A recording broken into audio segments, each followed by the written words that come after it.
MP Anwarul Azim হত্যা মামলা ভারত তদন্ত করবে বলে জানিয়েছেন স্বরাষ্ট্রমন্ত্রী। জানান, সেক্ষেত্রে হত্যার মাস্টারমাইন্ড আখতারুজ্জামান শাহিনকে যুক্তরাষ্ট্র থেকে ভারতে ফিরিয়ে আনবে ভারত। এদিকে কলকাতা থেকে ফিরে আজ নেপাল গিয়েছে ডিবি প্রধান হারুনুর রশিদের নেতৃত্বে ৩ সদস্যের দল।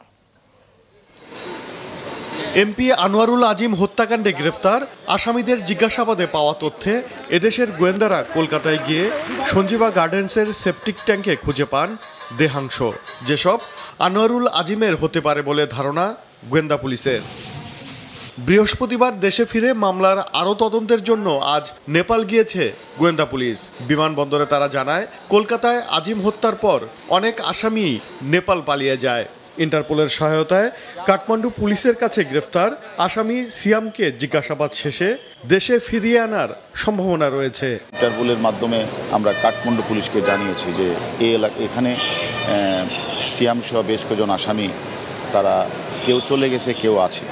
এই বিষয়গুলি তাদেরকে আমরা অবহিত করেছি এবং তারা যদি থাকে তাহলে তাদেরকে জন্য তারা গ্রেপ্তার করে। আমরা সেখানে আমাদের মামলাটার তদন্তের অগ্রগতি করার জন্যই মূলত আমরা আসামিরা যে জায়গায় ছিল বা যে জায়গায় কার সাথে সম্পর্কে কথা বলতে যাচ্ছি। এদিকে দুপুরে ঢাকা বিশ্ববিদ্যালয়ে এক অনুষ্ঠান শেষে স্বরাষ্ট্রমন্ত্রী আসাদুজ্জামান খান জানিয়েছেন, আনোয়ারুল আজিম হত্যা মামলা তদন্ত করবে ভারত। সেক্ষেত্রে ভারতই ওই হত্যার মাস্টারমাইন্ড আখতারুজ্জামান শাহিনকে যুক্তরাষ্ট্র থেকে ফিরে আনবে বলে জানান তিনি। হত্যাকাণ্ডটা সংঘটিত হয়েছে ভারতে, কাজেই মূল যে হত্যাকাণ্ড অনুযায়ী যে মামলাটা সেটা ভারতেই হয়েছে এবং ভারত থেকে সেটা হবে এবং ভারতের সঙ্গে যুক্তরাষ্ট্রের বন্দি বিনিময় প্রত্যাবর্তন চুক্তি রয়েছে।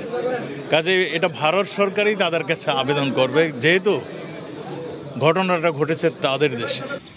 এদিকে ভিসা না পাওয়ায় এখনও কলকাতায় যেতে পারেননি আজিমের পরিবারের সদস্যরা। ডিএনএ পরীক্ষা না হওয়ায় জানা যায়নি উদ্ধার হওয়া দেহাংশের পরিচয়। ওবায়দুল কবির, মাছরাঙা সংবাদ, ঢাকা।